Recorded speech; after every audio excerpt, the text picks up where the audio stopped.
introduction. My name is Marisha Lopez. I am the Program Manager for Justice, Equity, Diversity, and Inclusion in the College of Arts and Sciences. And before we get started, I wanted to launch a poll really quickly. And so I will do that right now. How would you rate your knowledge of Juneteenth on a scale from 1 to 4? So if you could go ahead and answer that, that would be very helpful to us.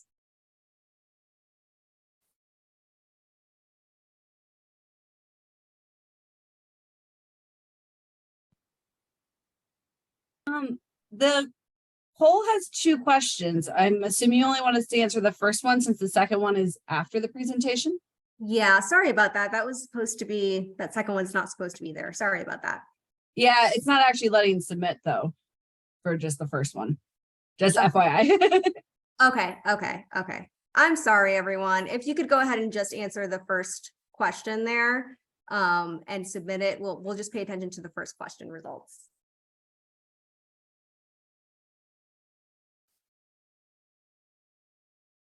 Because both are required, you can put the same answer for both, and then we'll do this again, and yes, you can put that after. Yeah, Thank you can for put clarifying, Lila. Yeah. Sorry about that again, everyone.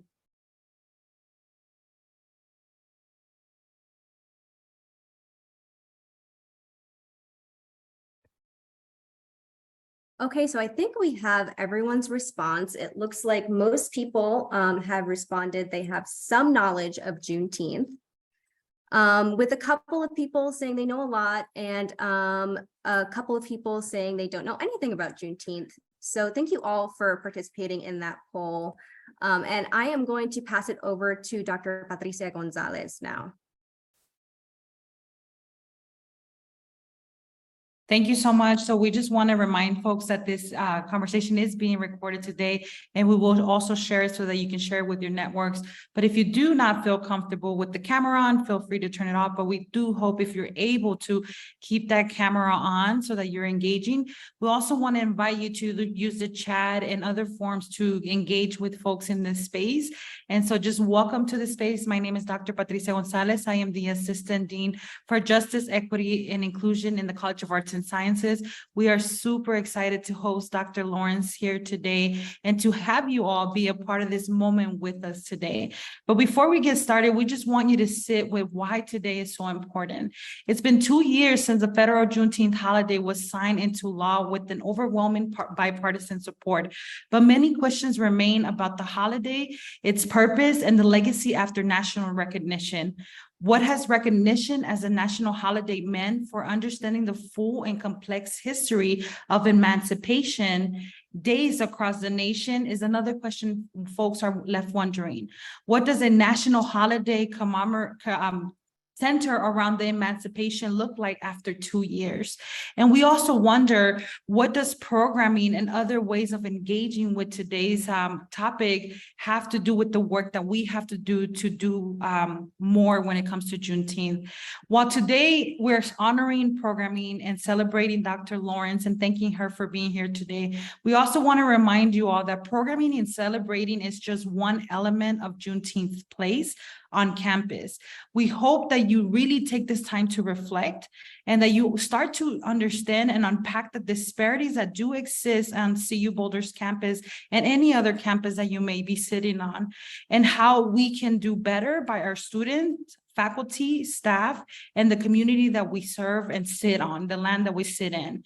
The other thing I want to remind us all is there was an article in Higher Education, and one of the authors that was quoted said, "How dare we talk about Black liberation and we're not disaggregating our data about graduation when it comes to Black students on campus." And so if you are sitting in an office, if you are sitting on this campus and you're working to support communities within CU Boulder, we want to urge you to consider how can we do more to support students that are existing on this campus, specifically Black students. And so with that, I just want to also remind us all, while there is a day, a holiday, right? Everyone gets a day off, and we do hope you enjoy that day, there are ways for you to engage in having more conversation and creating more awareness. And we'll share some resources or events at the end of this programming so that you can enjoy some of that. Even in Longmont, Dr. Rabaka is going to be speaking today. And so we're going to share that as well with you all today. So with that, I'm going to pass it over to Marisha, who is going to introduce Dr. Lawrence today. Thank you all for being here. Hi, everyone. Dr. Ashley Lawrence Sanders is an assistant professor in the history department where she teaches courses on African-American history and U.S. history. Her research encompasses Civil War memory, Black Southern history, Black radicalism, and public memory in the United States. Her work has been featured in the Journal of African-American History, the Washington Post, and NPR. She was recently awarded a 2023 American Council on Learned Societies Fellowship and will spend the next year completing her first book project, which explores Black Americans' long engagement with the memory of the Civil War and the myths of the lost cause. So everyone, please welcome Dr. Ashley Lawrence Sanders. Thank you. Can everyone hear me? Yes. Okay. I have a very loud cat that I had to put off into the distance. So I'm happy to use headphones today. So if you do hear meowing in the distance, that's what it is. He's fine. He's just not center of attention. Okay. Thank you all for being here today. I think that Patricia still needs to do the land acknowledgement. So I'm going to let her go ahead and do that first before we get into it. I'm here stressing out, when you have something in mind. And so forgive me. Thank you, Dr. Lawrence. And so I'm going to pass it back to Lila, who's going to also introduce herself and remind us as to why we're here and some of the work that we need to continue. So Lila, I'm going to pass it over to you. Thank you, Dr. Lawrence. Thank you. Yat e she e alala cranky ni sha adon net in the sliniki e june the slit ashe bashichin, Judashiche adot hachini dashanale, akot ego estan and nishlin. Hi everyone, my name is Lila Crank. I just introduced myself in Navajo or Dinebazad. I am the Jedi Student Program Coordinator. Before we begin this wonderful event, I'd like to take a moment to invite you to reflect on all of our relationships to the land of Boulder, specifically because this is a university event. We'll be speaking about Boulder, but if you're not in Boulder, think about where you are as well. And the Native people you can look up who occupied that land and continue to occupy that land. And I like us to think about our relationship to the original stewards of this land, who historically, presently, into the future, protect, occupy, and build lifeways on this very ground. And I'd like to name the Cheyenne, Arapaho, and Ute, along with 40 other Native nations who are inextricably tied to this land through tradition and history and our futures. And when we listen and learn today from Dr. Lawrence, we must reflect on our responsibilities to one another, upon whose forced labor, upon whose genocides, upon whose tears and blood we build our lives and careers today. I invite you to reflect on your positionality as you learn today and as we meditate in this land acknowledgement, for these words are but the spark to a larger flame of liberation for which we are all uniquely responsible. And so I ask you to ask yourself as you listen, how can our liberations be tied together? How Indigenous liberation can be tied to what we're talking about today with Dr. Lawrence, and how you personally can start to build and as an accomplice to Native people and to Black people on this land, in this nation, and globally. Patrice is going to put some resources for you in the chat as some first steps to build alliance and relationship with Native people and our issues. All right, so we're passing it back to you, Dr. Lawrence. Thank you. Thank you, Lila. Thank you. Thank you so much, Lila, for that very thoughtful land acknowledgement. I am going to today, I hope, situate us a bit better into where Juneteenth is 2 years after the nationalization of the holiday. I think that there has been sort of a lot of concern and also questions about how do people celebrate Juneteenth? What does the nationalization of a holiday mean? And I hope to get into some of those questions today. I hope not to talk too long because I know people will probably have questions themselves. And I hope that we can kind of engage people's questions as well, as best as I can answer them also. So let me share my screen with my PowerPoint that will hopefully show and everyone can see it. So everyone can see this, right? Yes? Yes, Great. you can see it. Okay. All right. So I'm not going to do that. All right. Sorry. All right. So on June 17th. It's in the present. Oh, it's in the presenter sorry. mode. Sorry. Hold on. How do I get it out of this presenter mode? It's like default does that. Hold on. Can we just not do it in presenter mode?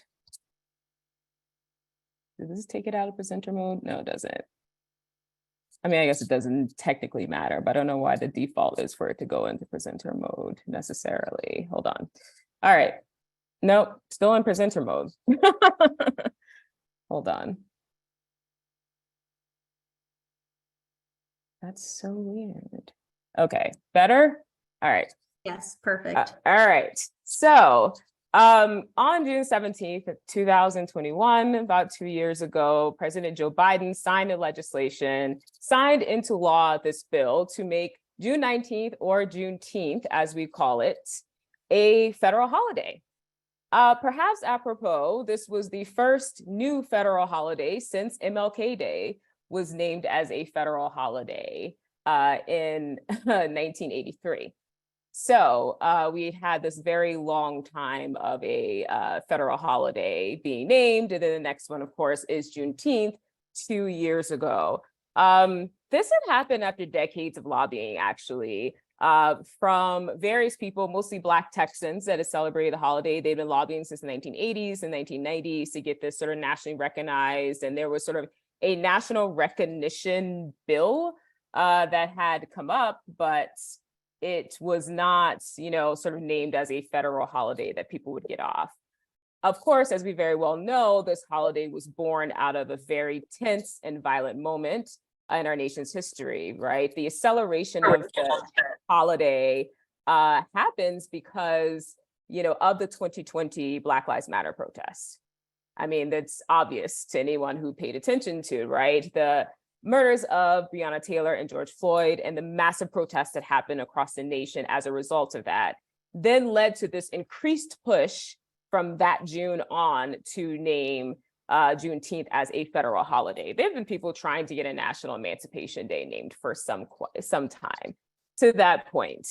So there is a journey within itself. But it is, was met with quite a bit of praise, as you can see here. He's surrounded by members of the Congressional Black Caucus, Miss Opal herself, who was one of the women who actually championed and tried to get this named as a national holiday, is here at the signing. And there was much celebration from Black Texans, and from Black Americans to have this recognized. But there was also criticism as well. I think there was a little bit of maybe ambiguousness from some people about the nature of how the holiday arose, about what the federal holiday could and could not mean near immediately after. I think it is indisputable, though, that in the 2 years since there has been a national Juneteenth holiday, things have changed tremendously for how we understand the holiday, how the holiday is celebrated, for Black Americans who had been celebrating the holiday before, and also how maybe we understand the role of holidays as a means to connect to deeper historical legacies. And I want to get into that a little bit near the end too, because I think there's something that happens with Juneteenth that's actually very much American, which is a sense of how Americans treat holidays and the way that we lose the original meanings of many holidays. So in some ways, maybe it was a natural trajectory in some ways for Juneteenth, but it did happen quite rapidly, I think. Once this is signed into law, there are people who are very happy about it, but there are immediate criticisms. And I want to get into a little bit before I outline a little bit about what I'm going to talk about today. So Some of the early pushback came almost immediately after the bill was signed. There is a history professor, Nika Denny, at Washington and Lee University, who wrote this article, "Government Recognition of Juneteenth is Not Enough." And then she has this phrase, "What to the Black American is your federal holiday?" Of course, if you've ever read the famous abolitionist, Frederick Douglass's "What to the Slave is the 4th of July," if you haven't, you should read it. One of the most remarkable speeches in American history. He writes, "What to the slave is the 4th of July." She says, "What to the Black American is your federal holiday?" Denny writes this and says that, this holiday was used as a sort of consolation prize, right? After all of the protests had happened in the previous year. So this is, this is a year after we had seen massive protests around the George Floyd and Breonna Taylor murders. She worried about, the loss of some historical roots.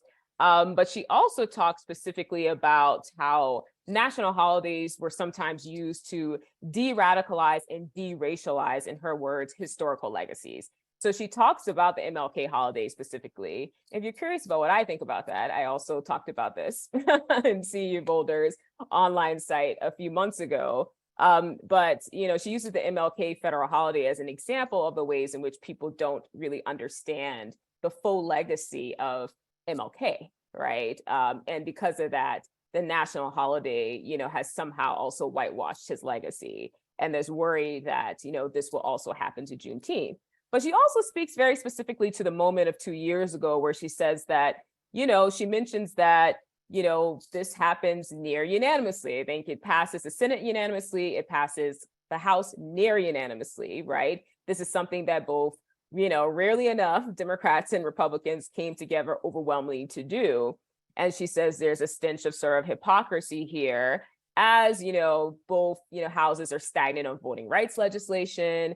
They're stagnant on doing anything about police brutality and police violence, which is what this was born out of. And also it's happening at the same time where we're starting to see these statewide attempts to ban teaching of certain concepts, critical race theory, certain aspects of Black history, which of course I have to note has only increased in the last 2 years since she wrote this article. But I think, it's sort of notable that she's basically bringing out the fact that the fruits of emancipation, what African Americans have fought for, right, are not still fully realized in this moment that they're signing into law a federal holiday to celebrate emancipation, something everyone comes together around.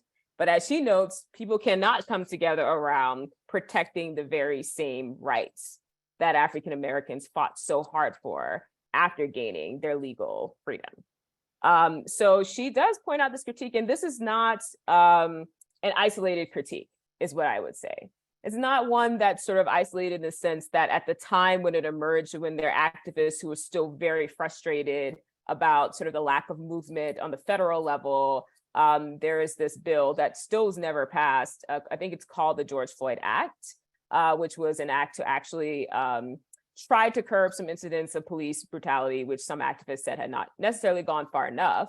But there was some initial inklings of bipartisan support, but that fell apart quite rapidly, and that bill was never passed, right? But we do get the bipartisan support around Juneteenth. So there is this early pushback, right, to Juneteenth holiday as we have these sort of increased levels of celebration around it. So there is this dichotomy that I think may still exist in some people's minds.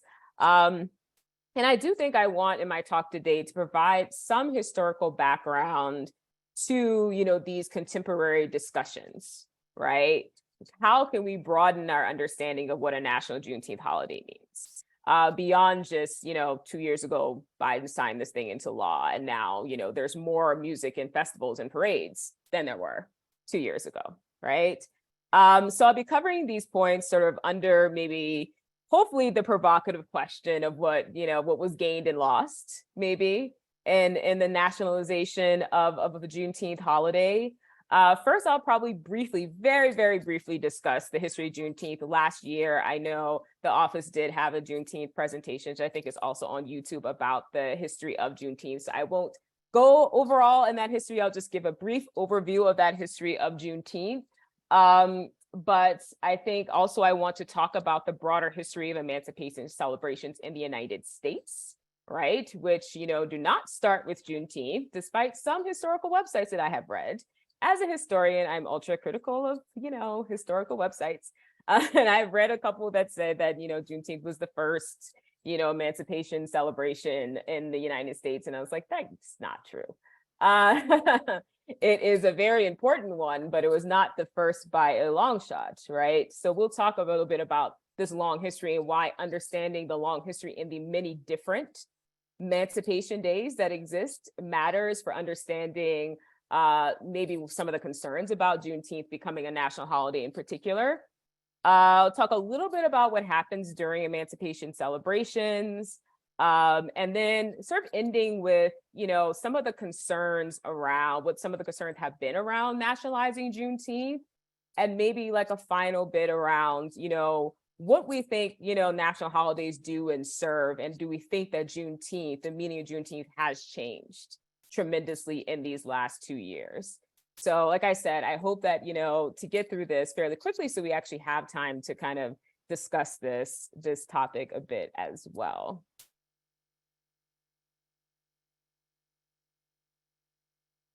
So let's see. All right. So brief history of Juneteenth. So as you may know, in the poll, many of you said you know something about Juneteenth. So I assume many of you know about maybe this much, right? That Juneteenth itself is to commemorate the date that federal troops arrive in Texas, right? This is a couple of months after the Civil War is technically over, right? The surrender of Appomattox has already happened. And the Union General Gordon Granger comes and he has his General Order number 3. It's also known as the Texas Emancipation Proclamation, basically telling enslaved people and you know, enslavers that, you know, they are free. But here's the thing, they technically should have already been free because Texas was Confederate territory. They should have been free under the Emancipation Proclamation, right? This is why he says the people of Texas that are informed in accordance with a proclamation. That's the Emancipation Proclamation that had been, you know, that was 2.5 years at this point.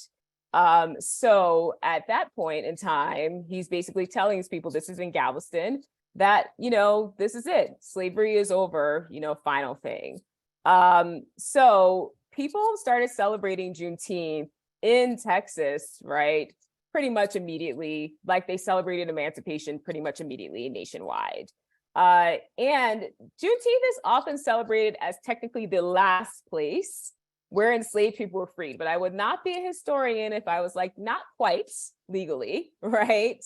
In places in Indian Territory, for example, legally people were still enslaved, thousands were still enslaved until new treaties were negotiated even into 1866. So we don't really say, at least I don't say that this is the last of anybody being freed. You will see here that a constant theme that I will repeat is that emancipation was a process. There was never one day where everybody was just free. Did not happen. So even over time, from, you know, the end of the American Revolution to the end of the Civil War and a year or so behind, we have people who are constantly becoming free through various different, you know, means, right? So Juneteenth is this celebration. And it is a very specific Texas celebration. And I have to really emphasize that, you know, to my Black Texans, and I think one of the, you know, sort of, you know, smaller number, but yes, I think a significant number of detractors have been folks who have been, you know, concerned that the very specific Texas history of this will be lost, right? These very specific local histories and celebrations of you know, of Juneteenth will be lost. Starting in 1866, we get these Juneteenth celebrations. And the WPA narratives, and if you aren't familiar, this is the New Deal program, Works Progress Administration narratives. They interviewed formerly enslaved people in the 1930s about their lives. And, you know, we get some inklings, right, of people who had been in Texas, right, when this order was read out. And this is Felix Haywood, you know, talking, he says, soldiers all of a sudden everywhere, coming in bunches, crossing and walking and riding. Everyone was singing, we're all walking on clouds, hallelujah, Union forever, hooray boys, hooray. I'll never be a slave, shouting the battle cry of freedom. And he said, everybody went wild. We all felt like heroes, and nobody had made us that way but ourselves. We was free, just like that. We was free, right? So he's talking about this moment of Juneteenth, right? He was enslaved in Texas, though he was originally born in Mississippi. And WPA narratives give us a glimpse into this original sort of Juneteenth moment where people are celebrating. And it spreads throughout Texas fairly quickly. And we see very similar sort of celebrations that we see at many different Emancipation Days. There's parades and there are picnics and there are a lot of church sponsored events. Black church is very much the center of Black communities in this sort of moment post-emancipation. Formerly enslaved people are present and they're honored at these earliest celebrations. And this here is a picture of formerly enslaved Texans at a celebration in 1900. And you see they're all dressed up, they're outside. These are the images that you often see from these early Juneteenth celebrations. The following year, 1866, is considered the first official celebration. And then from years on, we see many starting in Galveston and sort of spreading out throughout Texas. So we start to see them in Houston and Dallas and all these other sort of major cities as well throughout Texas. So how do we end up celebrating Juneteenth in places like, I don't know, Denver, for example? How does this history come about? Well, Juneteenth celebrations move with Black Americans during the Great Migration. The Great Migration is 2 or 3, depending on who you talk to, waves of African Americans who moved from the South throughout the first half of the 20th century. About 6 million or so African Americans move to the West Coast, to the West, to the Midwest, to the Northeast primarily. So in places like Los Angeles and Seattle and San Francisco, and even here in Denver, we start to see where Black Texas migrants are bringing Juneteenth celebrations with them. So we see Juneteenth celebrations emerge in these places that have been celebrated for decades because of that specific history. So here in Denver, the first Juneteenth celebrations happen around the 1950s, I believe. Their local Black businessman who's from Texas brings a celebration with him. The 5 Points Business Association starts this celebration, and they, have it in the 5 Points neighborhood. Of course, this is the historically Black neighborhood, or was the historically Black neighborhood in Denver. Where, Juneteenth and Juneteenth celebrations still are very much centered. You see on the right here is this image of a flyer from the 1990s, right? It's talking about 30 years of Juneteenth and family celebrations in this area. And also on the left here is a proclamation from the governor about the Juneteenth festivities days, right? Juneteenth was a 4-day celebration. And, this is, been going on in Denver for several decades now. So for parts of the country, even outside of Texas, Juneteenth had a longer history. So I do have to point that out, is that while it was a Black Texas centered celebration, Black Texans brought this history with them when they went off to and migrated to other places across the United States. So this is, how we sort of understand Juneteenth, right? But I do have to back it up and say that one of the sort of concerns, I think, beyond just sort of losing the very specific history of Juneteenth is this, loss, or sort of maybe possible loss, right? There's a longer history of emancipation celebrations in the United States. Not only are there other celebrations that happened during the Civil War before Juneteenth, but there are celebrations that happened throughout the earlier 19th century. Because, the history of slavery in this country means that there were people who were freed in different stages in this country. So for example, New York had Emancipation Day of July 5th, right? To commemorate July 5th, 1827. Gradual emancipation happened primarily in the Northeast in this country after the end of the American Revolutionary War. Most of the northern states passed some sort of law to basically end slavery. Now, some of those states ended slavery immediately. Some states like New York and New Jersey took a very long time to end slavery in their states. So New York was one of these states where, you know, we go to the 1827, where we still have people who are enslaved in New York. Even though the gradual emancipation law passed in 1799, it was one of the most stringent laws, meaning that law passed and said that, you know, children born to enslaved mothers, right, after that date were required to work to age 28 if they were men and age 25 if they were women.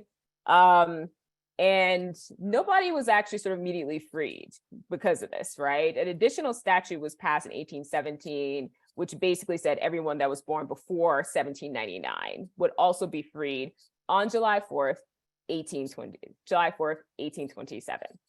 So the day after July 4th, of course, which, you know, celebrated as American Independence Day, Black New Yorkers celebrated New York Emancipation Day for many years, actually, because this was the day that finally, you know, in 1827, you know, almost 30 years after the gradual emancipation law had been passed, all enslaved people in New York would be free.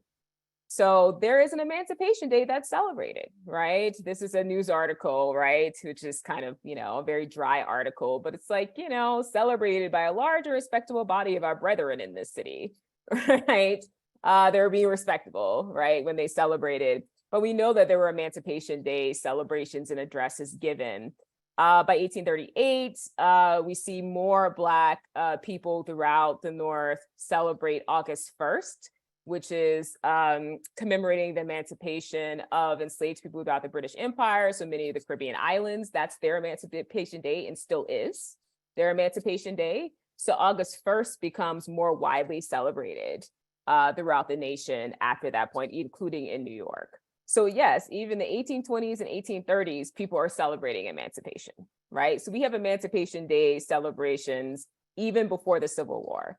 Very small percentages of people, of Black people, are free ahead of the Civil War, less than 10%.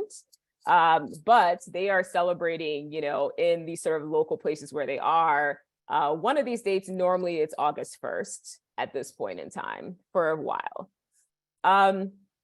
So we have those dates, right? So we have additional dates. We have July 5th, we have August 1st.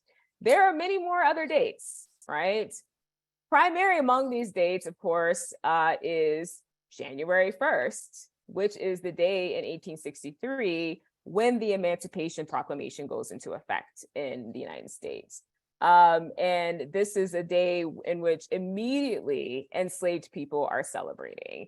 In South Carolina, which is my home state, yes, in South Carolina, you see these immediate sort of celebrations all across the state, particularly in the Low Country, where Union troops had already pretty much occupied a good chunk of, you know, the Low Country. We can see it in many of the diaries, Black people already celebrating emancipation. This is an image from, we call it Watch Night, right? So Watch Night happened in many churches and still is a tradition in Black churches across the country, primarily probably still in the South, where on New Year's Eve, there is a countdown to midnight, right? And people are literally, they say, waiting for the hour. They're counting down until the moment where it strikes midnight, because that is the moment where the Emancipation Proclamation went into effect. So still Watch Night services still occur. People still go to church until midnight to actually commemorate, you know, this moment, right? This is the origins of these services. January 1st soon becomes sort of the kind of dominant date for many people celebrating emancipation. And Emancipation Proclamation, I always give that little side note. Yes, it frees, you know, it says that all enslaved people within Confederate territories are free. That's not all enslaved people in the South. That's not all enslaved people. The reason why we have so many different Emancipation Days is because there are the complications behind that, right? Not only do we have, you know, the people in Texas who are just, you know, and getting us to June 19th, but places like Tennessee, and Tennessee's military governor is Andrew Johnson, who later becomes vice president. He is a unionist, but he is a slaveholder. And he basically convinces Lincoln to add this exception to the Emancipation Proclamation, which basically means that there are still enslaved people in Tennessee. On August 8th, he frees his enslaved, people, and they celebrate that as their Emancipation Day, specifically because this is the day in which they are freed.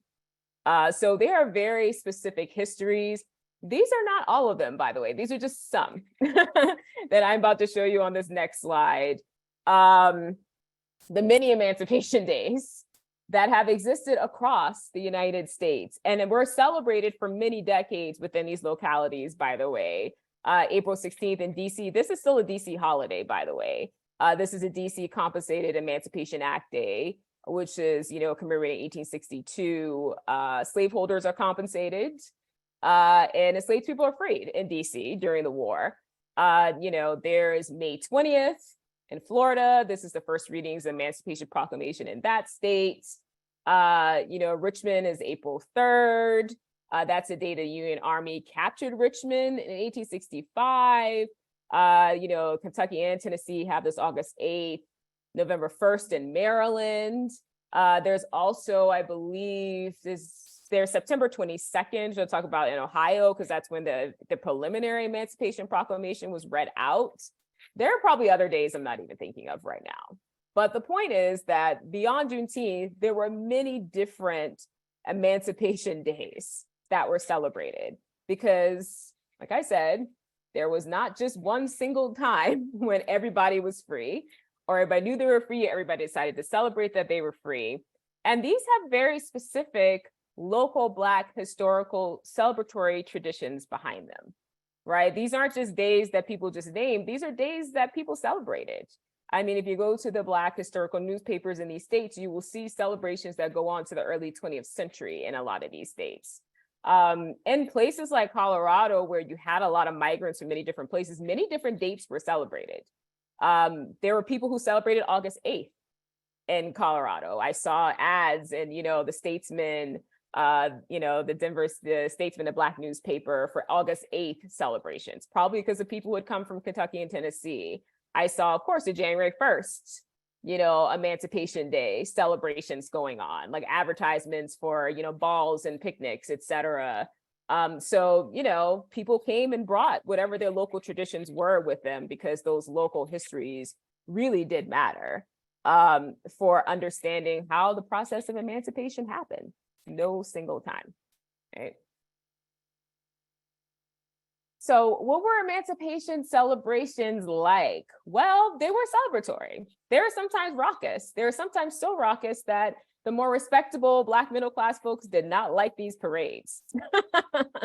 There are several editorials from the early 20th century of Black editors being like, oh, thank God there are no parades this year, right? Which will give you a clue into some of the class divides around how people are actually celebrating this, right? Which is another thing, is sort of understanding how traditions of celebration reflect, class and positionality in society, the internal differences, right, within Black communities. So while there were often, here we see on the right, this is from the newspaper 1877, this is Charleston. Here we see there's people giving speeches, they're reading out the Emancipation Proclamation. These are like the formal sort of activities, but there are also, the informal, the parties on the streets, the picnics, the barbecues, the et cetera. It's always been a balance, right? There's always been this necessarily political element to the Emancipation celebrations. The speeches given during these celebrations were often cognizant of the current state of African Americans and, what sort of could and needed to be done to advance African Americans. And what was on display at these celebrations was the wide range of ideological differences that were present within the Black community. So in the late 19th and early 20th century, you may see different Black speakers come out and, some may say, well, slavery was an awful, awful thing in our memory, but we've got to move beyond it. But then you had other speakers saying, no, slavery was an awful thing in our memory, but we've got to keep that memory alive because it's pushing us, towards, a more robust future today. So you see, even how the memory of the history of slavery is sort of under contention, even in some of these emancipation speeches itself. The politics of the time really matter. So during Reconstruction, a lot of these celebrations took on very high political flair, right? So, the speeches were, in Black communities, very much heavily tinged towards Black Republican politics, the Republican Party, which Black people throughout the South were heavily members of, right? So it was often urging people to vote or support certain types of political candidates. Because these celebrations became so big, you often would see sometimes white politicians speak at them, white community members speak at them, though they overwhelmingly were, obviously, if you can see even from the pictures, even through the 20th century, attended by African Americans. So these celebrations, I always suppose there's an indoor and outdoor element. The outdoor element being sort of the more sort of party celebratory thing, the indoor element not celebratory, but also just more formal, more focused on orations or speeches, political matters of the day, activism. There's sometimes art and poetry too within these, children often had a place too where, they could participate, or young students could participate as well and give their speeches that they had written. And there was always this sort of look towards the future, right? The speeches almost always had a political edge to them, right? Because there has not been a time throughout the history of African Americans in this country where they were not struggling with oppression, discrimination, or racial violence. And you see that, throughout these different time periods where this is more crucial, these become more crucial. So by the time that we get to probably the early 20th century, we start to see some of these emancipation celebrations decline a bit, the local emancipation celebrations. And there's a variety of reasons for this. In the South, it's fairly obvious why some of them decline, right? Gathering in public becomes more difficult, for some Black people. The outmigration of African Americans to other regions. We don't see as many even Juneteenth celebrations in some regions, through the 1930s and 40s. Those starts to pick up again in the 60s and 70s, because a lot of sort of Black cultural politics around the 60s and 70s as well. But the specific tying of Emancipation Day to an actual sort of local issues is very important. So this is 1919, right? And we see emancipation and patriotic celebration, right? Of course, we're going to see this, this patriotic celebration happening in 1919, right? There's a street parade, and we see how there's all these field exercise motorcycle races, which is itself pretty interesting, right? So, this is going on in Ohio. And I mentioned before, September 22nd. And you see, even to I think I saw up to 1940, Emancipation Days still being celebrated in the local papers in Ohio. So, you see, even up to 1919, this is a particularly important date for Black Ohioans to celebrate. So these local histories have, a very long specific purpose. So post World War I, we're getting into this, we're patriotic celebration in Dayton, field exercises, motorcycle races, etc. And, the public is invited, is what they say, right? This is a whole sort of public affair. And emancipation takes on that flavor, even though we do start to see less and less, if you look in the historical archives, of these celebrations happen. Also, the celebrations decline often, in the decline happens, and it coincides with the onset in some ways of the early parts of the civil rights movement, right? So people are very active during the civil rights movement. Emancipation is still discussed. Emancipation celebrations still happen throughout the nation, but people are very much focused on activism, right? And then when we get into the sort of late 60s, early 70s moment, we're focused on sort of Black culture and a center of Black culture, Black arts, et cetera. We get more of a defining return to a lot of earlier Black cultural traditions. And you see a bigger return, I would say, of Emancipation, Juneteenth, et cetera, celebrations happening across the country during this time. So where does this nationalization of Juneteenth fit into this historical legacy, right? I use one of these banners because I feel like this is like the common thing that I see is like Juneteenth, Freedom Day, like banner. There's like a very particular, how do I say? There's like a very particular like logo and sort of branding of Juneteenth right now that I think all the merchandise kind of has. Of course, this kind of has the red, black, and green Pan-African flag colors here a little bit. But, you know, this nationalization, I think, has been, you know, troubling for people to understand, okay, we had this tradition of these Emancipation Days, right? These local days, there were celebrations, there were political elements. How is this Juneteenth holiday going to actually carry us past this sort of nationalization, right? Like, or not past, but to help us sort of understand how we get from this point to the nationalization. So one of the main concerns that people often voice is this idea of mass commercialization of the Juneteenth holiday. I mean, I think last year in the New York Times, or maybe it was the year before, I can't remember. It must have been last year. They had like the most cringe Juneteenth merchandise. I don't know, it was like, I don't know, Walmart had some kind of cake. I don't know what it was, but there was like the most cringe merchandise. And of course, as we know, there is not a holiday practically in US history that is not commercialized. Literally, there are new holidays created every year that I've never heard of before that then become, you know, now there's cards around it. I was like, I didn't know that was a holiday, but great. The mass commercialization was almost automatic. It was going to happen. Part of, I think, the problem for a lot of people is that there always was sort of, you know, vendors and selling, but they were very much so, you know, localized Black business, right, type selling that happened during Juneteenth celebrations. And while that still does happen, the idea is that now it's on a much larger scale. These are, of course, you know, from Walmart. All of these are from Walmart sites. I just went on Walmart and I was like, Juneteenth, what can I find? I was curious because, you know, I knew that they would have plates, which they did.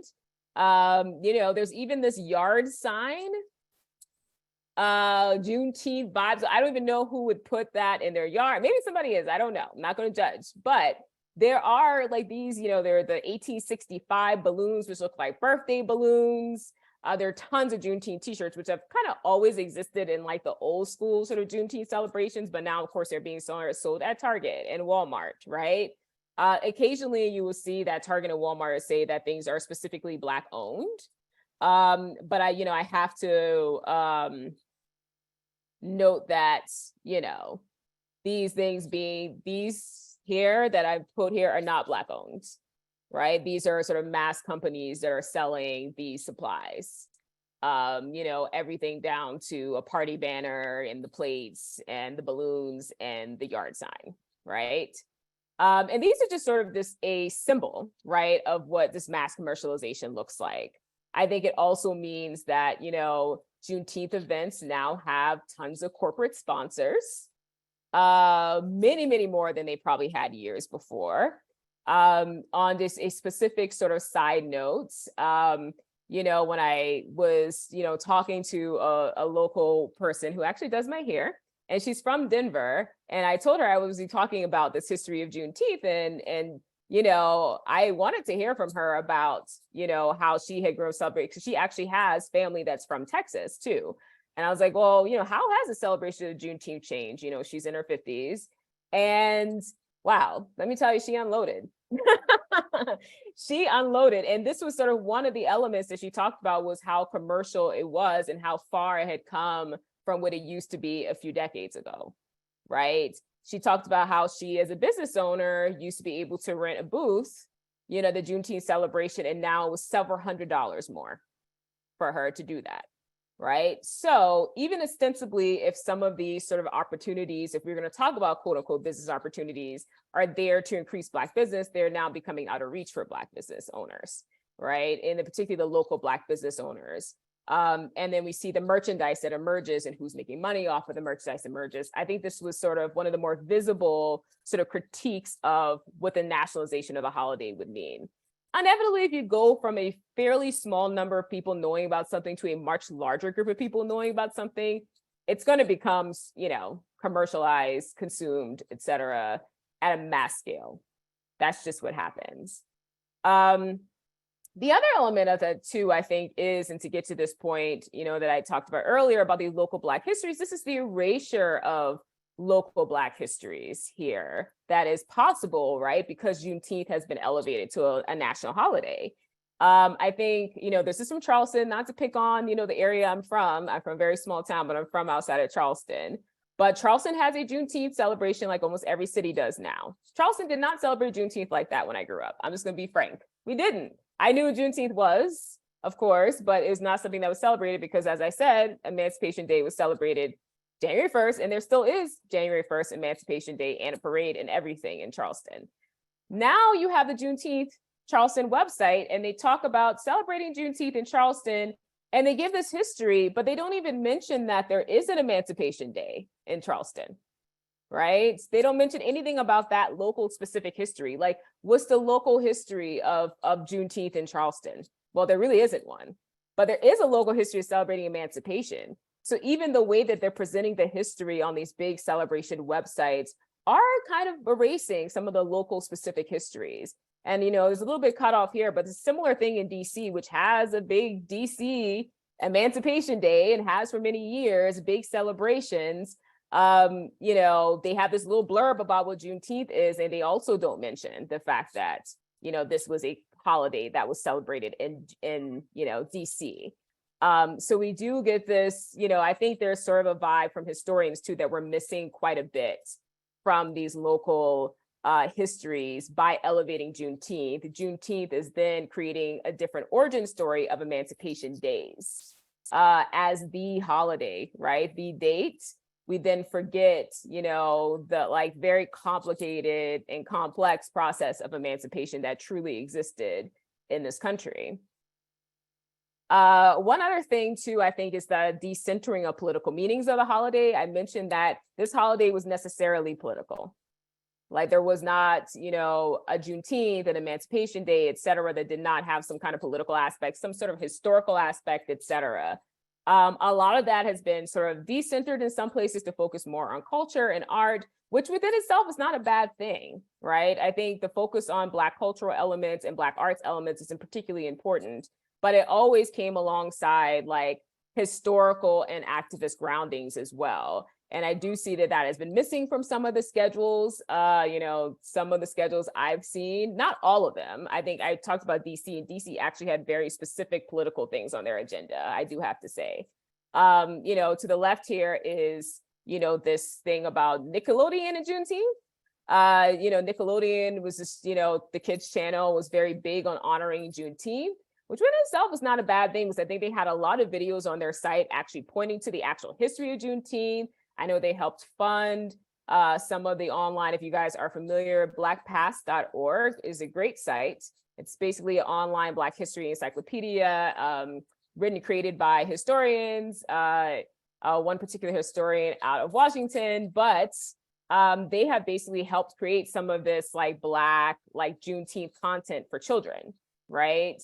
But here we say, you know, how can you celebrate Juneteenth? Well, reflect on your successes, plan to make big changes, spend time with family, eat good food, laugh. You know, I understand it's for children, right? But you wouldn't even know particularly anything about how Juneteenth have been celebrated or any sort of political goals, or maybe any specific ongoing political actions that anybody can undertake, any children can understand or digestible for children in any kind of way. It's meant to be sort of purposely vague.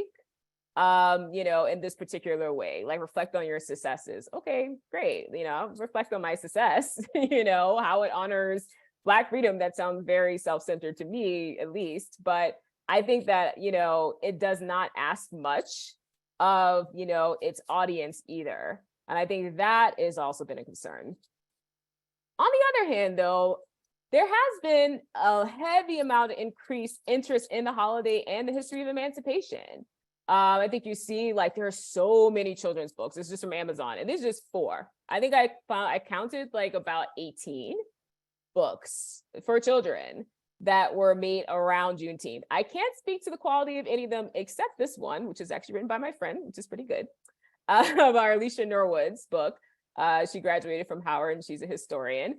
And, but, you know, there's so many books now about Juneteenth, about Emancipation Day that are made for children and young adults.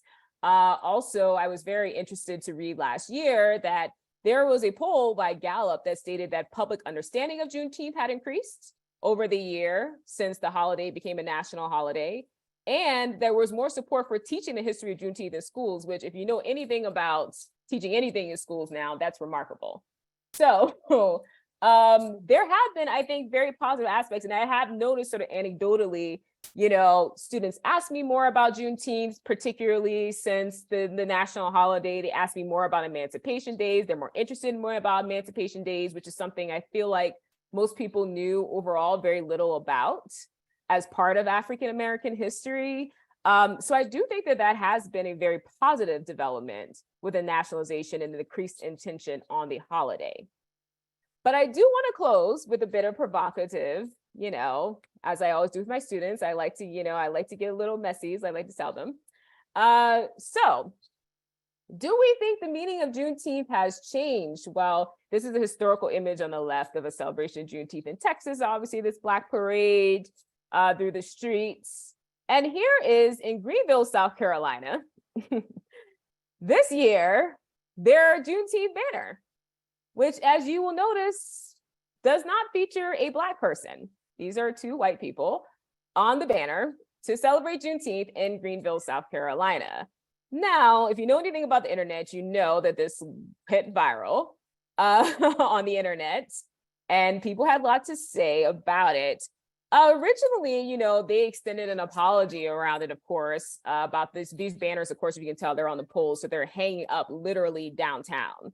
So these are like those like little banners that hang up on the downtowns of cities, et cetera, right? You know, they were like, oh, this was an attempt to unite all of Greenville behind Juneteenth. I'm paraphrasing a fairly long, not great apology, but they wanted to make it sort of, they said inclusive, to foster solidarity, inclusive will make communities better. This era was an attempt at uniting all of Greenville and thereby a slight oversight on one individual's part that prevented us from fully embracing the rich potential and celebrating the depth of Black culture. Yeah. So, I mean, I don't know how many steps an approval system goes to where you get from whatever is created to this. And I know that this is probably like an extreme example, right? But I do think this banner actually does represent some of the anxieties that a lot of people probably here and outside of here may have about Juneteenth, right? Juneteenth primarily is a Black American holiday, right? Rooted in Black Texas historical traditions. It was created to celebrate one of the many moments where enslaved people were freed across the Black diaspora, right? So there are, throughout the transatlantic slave trade, there are Black Emancipation Days from South America on up to Canada, right? Canada celebrates Emancipation Day August 1st because many of their, you know, heritage is linked to August 1st, Emancipation Day. The recognition as a national holiday did pick up steam in this very violent moment in the history of African Americans, a very recent violent moment. And I think 2 years on, any efforts to make the holiday, quote unquote, more inclusive, if that's what they're trying to do, ignore central problems, right? With posters like this. I think that white Americans have always attended Juneteenth and other celebrations, but they have never been in any sense a majority or even a large percentage of the people there. That is not to say that white people cannot celebrate Juneteenth or Emancipation Days. That is just to say that, you know, it was always centered in the freedom of Black people first and foremost, and then the future of Black people, right? As a primary concern. There have been many additional opportunities for education and activism around Juneteenth, I think, in the last 2 years. But I think that there is, you know, a concern about a very real danger of losing its social historical origins and going the other way of some of our national holidays like MLK Day or even like Labor Day. Does anybody actually sit and wonder why we have Labor Day? It's not so we can all barbecue, right? It's to celebrate the history of the labor movements and unions in this country. We have this thing with national holidays now where we have the perfunctory, like 2-second, this is what the holiday really means. And then we go on to the like, you know, the frivolity of it all. And I think that this happening to Juneteenth in some way is unfortunately a natural thing. It doesn't have to be inevitable, but I think it is a natural progression of how the US subsumes a national progress narrative, right? Juneteenth is it. We're celebrating the end of slavery. And then we forget Reconstruction and Jim Crow and all that's happened, you know, even in the last 20 or 30 years. But I think 2 years is a good time to reflect on how to continue to hold on to the celebratory roots, but also necessarily political roots of this sort of unquestionably Black American historical tradition. And I'm very, very interested in how people themselves are grappling with, you know, this holiday. And to note that also it's a holiday that maybe not everybody gets off either, right? That then itself, I think someone did sort of a study too, like last year of like who actually gets Juneteenth holiday off, which I thought was a very interesting study as well. So I think I'm going to conclude there because I've talked for quite a bit of time. But I did want to end with this sort of provocative question of how Juneteenth may or may not have changed in a couple of years of coming a smaller sort of insular holiday to a national, more well-known holiday, and you know how people are sort of grappling with how to celebrate or commemorate, or whatever term you want to use, around the ending of slavery more generally, and not even just this specific date. And how to honor that historical legacy in sort of the truest way. So thank you.